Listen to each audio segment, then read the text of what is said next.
കൂട്ടുകാർക്ക് നമസ്കാരം. Serial മാനിയ variety സ്റ്റോറീസിന്റെ ഏറ്റവും പുതിയൊരു വീഡിയോയിലേക്ക് എല്ലാവർക്കും സ്വാഗതം കേട്ടോ. അപ്പൊ ഞാൻ എത്തിയിരിക്കുന്നത് കുടുംബവിളക്ക് സീരിയലിന്റെ ഇന്നത്തെ ആ ഒരു സൂപ്പർ ഹിറ്റ് കഥയൊക്കെ ആയിട്ടാണ്. അപ്പം ചാനൽ ആദ്യമായിട്ട് കാണുന്ന കൂട്ടുകാരെങ്കിലും ഉണ്ടെങ്കിൽ നിങ്ങൾക്ക് ഇഷ്ടപ്പെട്ട് കഴിഞ്ഞാൽ സബ്സ്ക്രൈബ് ചെയ്യാനായിട്ട് മറക്കരുത് കേട്ടോ. നമുക്ക് നേരെ സുമിത്രയുടെ കഥയിലേക്ക് പോയാലോ. അങ്ങനെതാ സുമിത്ര രഞ്ജിതയെ നിർത്തി പൊരിക്കുകയാണ്. രഞ്ജിതയ്ക്കാണെങ്കിലോ ഇടവും വലവും തിരിയാൻ പറ്റാത്തൊരവസ്ഥയിൽ രഞ്ജിത നിന്ന് വീർപ്പുമുട്ടുകയാണ്. ഇനിയിപ്പോ താൻ എന്ത് ചെയ്യും? ഇവള് സത്യങ്ങൾ എന്തൊക്കെയോ മനസ്സിലാക്കിക്കൊണ്ട് തന്നെയാണ് തന്നെ ഇങ്ങനെ ക്വസ്റ്റ്യൻ ചെയ്യുന്നത് എന്നുള്ള കാര്യമൊക്കെ രഞ്ജിത ഒരു നിമിഷം ഇങ്ങനെ ആലോചിക്കുകയാണ്. അപ്പൊ ഇനി വേറെ മാർഗങ്ങളൊന്നും ഇല്ല.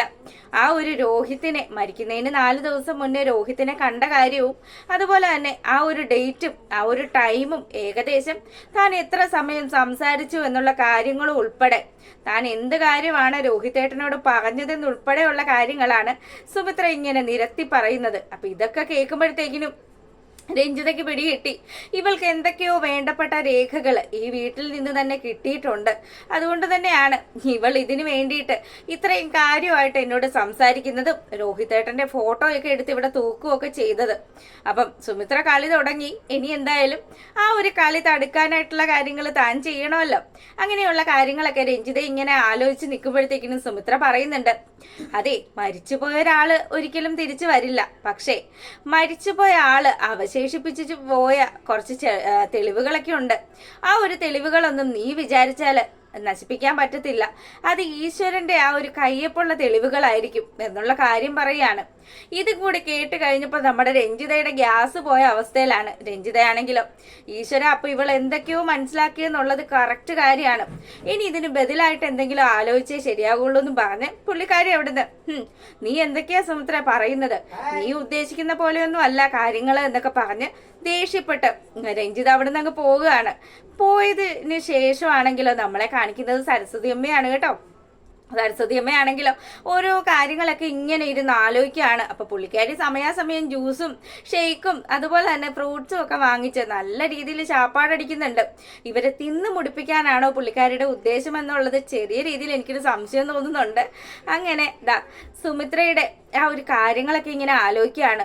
സുമിത്രയും നമ്മുടെ പൂജയും കൂടി പറഞ്ഞ ആ കാര്യങ്ങളൊക്കെ വെച്ച് നോക്കുമ്പോഴത്തേക്കിനും വളരെ വലിയ തെളിവുകളൊക്കെ തന്നെയാണ് കിട്ടിയിരിക്കുന്നത്. പക്ഷേ അത് ഈ സുമിത്ര എവിടെ കൊണ്ടുപോയി പൂത്തി എന്നുള്ള കാര്യമാണ് സരസ്വതി അമ്മ ഇങ്ങനെ ഇരുന്ന് ആലോചിക്കുന്നത്. അപ്പൊ എന്തായാലും പുള്ളിക്കാരി ആ ഒരു അലമാരി മുഴുവൻ അരിച്ചു പെറുക്കി. പക്ഷെ അവിടെയൊന്നും ഈ പറഞ്ഞ ആ ഒരു ഡയറി ഇല്ല. അപ്പം അത് എവിടെ ആയിരിക്കും എന്നുള്ള ആ ഒരു ഭയങ്കര ചിന്തയിൽ ഇരിക്കുമ്പോഴത്തേക്കിനുമാണ് സുമിത്ര അങ്ങോട്ട് വരുന്നത്. സുമിത്ര വരുമ്പോഴത്തേക്കിനും സരസ്വതി അമ്മ ചോദിക്കുന്നുണ്ട്, അല്ല നീ ആ പടം അത് എവിടെ കൊണ്ടുപോയി തൂക്കി? അത് ഇരിക്കേണ്ടടുത്ത് തന്നെയാണമ്മ വെച്ചിട്ടുള്ളത്. അപ്പൊ മോളെ നീ കളി തുടങ്ങിയല്ലേ? കളി തുടങ്ങണമല്ലോ, അതിനുവേണ്ടിയാണല്ലോ അമ്മ ഇങ്ങനെ കാല് വയ്യാതെ അഭിനയിക്കുന്നതും ഞാൻ ഇങ്ങനെ അമ്മയെ സഹായിക്കാനായിട്ട് ഇവിടെ വന്ന് നിൽക്കുന്നതും എന്നുള്ള കാര്യമൊക്കെ പറഞ്ഞ് രണ്ടുപേരും കൂടെ പരസ്പരം ചിരിക്കുകയാണ്. പക്ഷെ ഇതിനിടയ്ക്ക് എവിടെയെങ്കിലും ഒരു ചെറിയ ഗ്യാപ്പ് കിട്ടിക്കഴിഞ്ഞാൽ സരസ്വതി അമ്മ ഉറപ്പായിട്ടും പാര വെക്കും എന്നുള്ള കാര്യം സുമിത്രയ്ക്ക് നല്ല തിട്ടമുണ്ട്. അതുകൊണ്ട് തന്നെയാണ് വേണ്ടപ്പെട്ട രേഖകളെല്ലാം സുമിത്ര നേരത്തെ തന്നെ പൊക്കി മാറ്റി വെച്ചത്. അപ്പം ആ ഒരു സീനൊക്കെ കഴിയുമ്പോഴാണെങ്കിലോ നമ്മുടെ രോഹിത് ആണെങ്കിൽ ആ ഒരു എയർപോർട്ടിൽ നിന്ന് തിരിക്കുന്നത് നമ്മുടെ ശ്രീനിലയത്തിലേക്കാണ്. അപ്പൊ ശ്രീനിലയത്തിലേക്ക് നടന്നിരുന്ന ആ ഒരു വഴിയും തന്റെ വീടും ഒക്കെ കാണുമ്പോഴത്തേക്കിനും സിദ്ധുവിന് ഭയങ്കര ഒരു നൊസ്റ്റാൾജിയ ഫീൽ ചെയ്യാണ്.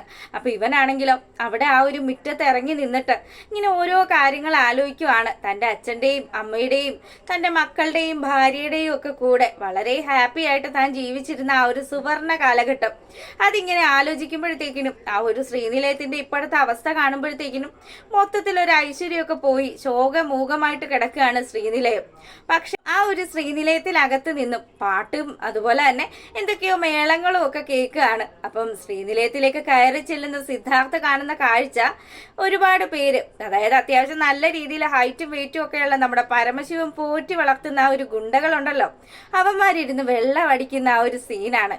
തന്റെ അമ്മയും തന്റെ ഭാര്യയും ഒക്കെ എന്താ പറയാ വൃത്തിയും വെടിപ്പോടും കൂടിയൊക്കെ സൂക്ഷിച്ചു കൊണ്ടുപോയിരുന്ന ആ ഒരു തറവാടിന്റെ ഇന്നത്തെ അവസ്ഥ കാണുമ്പോഴത്തേക്കിനും ശരിക്കും നമ്മുടെ സിദ്ധുവിന് വിഷമായിട്ടോ. സിദ്ധാർത്ഥ വന്ന പാടെ തന്നെ അവിടെ ഇരുന്നിട്ട് ആ ഒരു ഗുണ്ടയുടെ അടുത്ത് പറയുന്നുണ്ട്, അതെ പരമശിവത്തെ വിളിക്കാൻ പറയാണ്. അപ്പൊ പരമശിവാണെങ്കിലോ വലിയ ബിൽഡപ്പ് ഒക്കെ കൊടുത്ത് ആ സ്റ്റെയർ ഇങ്ങനെ ഓരോ സ്റ്റെപ്പ് ഇറങ്ങി ഇങ്ങ് വരികയാണ്.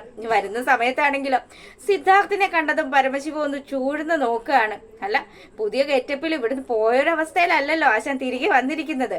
അപ്പം ആ ഒരു കാര്യമാണ് പരമശിവൻ ഇങ്ങനെ ആലോചിക്കുന്നത്. അങ്ങനെതാ പരമശിവം സിദ്ധാർത്ഥിന് മുന്നിലെത്തി. എത്തിയ പാടെ തന്നെ പരമശിവൻ ചോദിക്കുന്നുണ്ട്, അല്ല എന്താണ് സിദ്ധാർത്ഥ്, വർഷങ്ങൾക്ക് ശേഷം എന്താണ് കാര്യമെന്ന് ചോദിക്കുകയാണ്. അതെ, ഞാൻ വന്നത് എന്തിനാണെന്ന് നിനക്ക് മനസ്സിലായി കാണുമല്ലോ. 2 ദിവസം മുന്നേ എൻ്റെ ഈ ഒരു സഹായിയെ ഞാൻ ഇങ്ങോട്ട് അയച്ചായിരുന്നു. എന്താണ് അപ്പൊ നമ്മുടെ ഡീൽ എങ്ങനെയാണെന്ന് ചോദിക്കുകയാണ്. ഡീലോ? എന്ത് ഡീല്? അതെ, എനിക്ക് വേണ്ടത് എൻ്റെ ഈ മണ്ണാണ്, എൻ്റെ ഈ ശ്രീനിലയം. അത് നീ എനിക്ക് എത്രയും പെട്ടെന്ന് തിരികെ തരണം. നീ ആവശ്യപ്പെടുന്ന പണം ഞാൻ നിനക്ക് തന്നോളാന്ന് പറയാണ്. അത് അങ്ങനെ പെട്ടെന്ന് നടക്കുന്ന കാര്യമല്ലല്ലോ. ദേ, ഞാനാണെങ്കിൽ ഇവിടെ ഈ ഒരു സെറ്റപ്പിൽ മുഴുവൻ അങ്ങ് സുഖിച്ചു പോയി. അതുകൊണ്ട് ഇനി ഈ ശ്രീനിലയം വിട്ടൊരു കളി അതെനിക്കിനി താല്പര്യമില്ല. അതുമാത്രമല്ലടാ, ഇത് എന്തുമാത്രം ഐശ്വര്യമുള്ളൊരു വീടായിരുന്നു. ആ ഒരു ഐശ്വര്യമൊക്കെ ഇപ്പം എനിക്കും കൂടി ലഭിച്ചിട്ടുണ്ട് എന്നുള്ള കാര്യമൊക്കെ പറയാണ് പരമശിവം. അപ്പം സിദ്ധാർത്ഥനാണെങ്കിലോ ഇവൻ ഇങ്ങനെയൊക്കെ പറയുമ്പോൾ ആ ഒരു സമയത്ത് ഭയങ്കരമായിട്ട് ദേഷ്യം വരികയാണ്. അങ്ങനെ പരമശിവത്തിന്റെ കുത്തിന്റെ കോളറിന് കയറി പിടിക്കുന്ന ആ ഒരു സമയത്താണെങ്കിലോ പരമശിവത്തിന്റെ ഒരു ഗുണ്ട നമ്മുടെ സിദ്ധുവിന് നേരെ തോക്ക് ചൂണ്ടാണ്. ഒരു നിമിഷം നീ അനങ്ങിക്കഴിഞ്ഞാൽ നിന്റെ തല ഞാൻ ഇവിടെ ചെതറിക്കും എന്നാണ് പരമശിവ അപ്പൊ പറയുന്ന ഡയലോഗ്. പരമശിവത്തിന്റെ ഈ ഒരു വാക്കുകൾ കേൾക്കുമ്പോഴത്തേക്കിനും സിദ്ധാർത്ഥാണെങ്കിലും പഴയ ആ ഒരു ഓഞ്ഞ സിദ്ധാർത്ഥമൊന്നും അല്ല, എന്തൊക്കെയോ കാര്യങ്ങളൊക്കെ നേടി അത്യാവശ്യം നല്ല രീതിയിൽ പൈസയൊക്കെ സമ്പാദിച്ച് വന്നിരിക്കുന്ന ആ ഒരു സിദ്ധു തന്നെയാണ്. ഒരിടക്ക് ഇവിടുന്ന് പോകുന്ന ആ ഒരു സമയത്താണെങ്കിലോ നമ്മുടെ വേദികയുടെ ട്രീറ്റ്മെന്റും അതുപോലെ തന്നെ കുറച്ചധികം കടബാധ്യതകളും ഒക്കെ ആയിട്ടാണല്ലോ പുള്ളിക്കാരൻ ഇവിടുന്ന് പോയത്. അപ്പൊ എന്താ തിരിച്ചു വന്നിരിക്കുന്ന ആ ഒരു ലുക്കും ഭാവവും ഒക്കെ കാണുമ്പോഴത്തേക്കിനും അത്യാവശ്യം നല്ലൊരു കൊച്ചു പണക്കാരനായി തന്നെയാണ് പുള്ളിക്കാരൻ എത്തിയിരിക്കുന്നത് എന്നുള്ള കാര്യമാണ് നമുക്ക് മനസ്സിലാകുന്നത്. അങ്ങനെ സിദ്ധാർത്ഥം ഒട്ടും വിട്ടൊന്നും കൊടുക്കുന്നില്ല. പിന്നെ ആ ഇടക്ക് നിൽക്കുന്ന സെക്രട്ടറി ഉണ്ടല്ലോ, പുള്ളിക്കാരന്റെ ആ ഒരു ഇടപെടൽ കൊണ്ട് മാത്രമാണ് സിദ്ധാർത്ഥം അതുപോലെ തന്നെ നമ്മുടെ പരമശിവവും തമ്മിൽ വലിയൊരു ഫൈറ്റ് നടക്കാതെ അയാളാണ് പിടിച്ചു മാറ്റുന്നത്. അപ്പൊ ഈ സമയത്താണെങ്കിൽ നമ്മളെ കാണിക്കുന്നത് രഞ്ജിതയാണ്. അപ്പൊ രഞ്ജിതയാണെങ്കിലോ തന്റെ ഭർത്താവിനോട് ഇപ്പൊ നടന്ന ആ ഒരു സംഭവങ്ങളെല്ലാം വിവരിക്കുകയാണ്. അതെ അരവിന്ദേട്ടാ, സുമിത്ര നമ്മൾ വിചാരിക്കുന്ന പോലെയൊന്നും അല്ല. അവള് പല കാര്യങ്ങളും ഒക്കെ മനസ്സിലാക്കിക്കൊണ്ട് തന്നെയാണ് ഈ വീട്ടിൽ നിൽക്കുന്നത്. നിങ്ങൾക്ക് അറിയാൻ പാടില്ലാത്ത പല കാര്യങ്ങളും ഞാൻ അത് നിങ്ങളോട് ഇതുവരെ പറഞ്ഞിട്ടില്ല. രഞ്ജു, നീ എന്ത് കാര്യം എന്നോട് പറയാതിരുന്നത്? അപ്പൊ ഞാൻ അറിയാത്ത രഹസ്യമൊക്കെ നിന്റെ ജീവിതത്തിൽ ഉണ്ടല്ലേ എന്നുള്ള കാര്യമൊക്കെ പറഞ്ഞ ഒരു പരിഭവം കാണിക്കുകയാണ് അരവിന്ദൻ. അപ്പൊ അരവിന്ദേട്ടാ, നിങ്ങളൊന്ന് അടങ്ങ്. ആന കാര്യം പറയുമ്പോഴാണ് അങ്ങേരുടെ ഒരു ചേന കാര്യമൊന്നും പറഞ്ഞ് ഇവളാണെങ്കിലും താൻ രോഹിതേട്ടൻ മരിക്കുന്നതിന് 3-4 ദിവസം മുന്നേ രോഹിതേട്ടനെ പോയി കണ്ട ആ ഒരു കാര്യങ്ങളെല്ലാം അരവിന്ദന്റെ അടുത്ത് പറയുകയാണ്.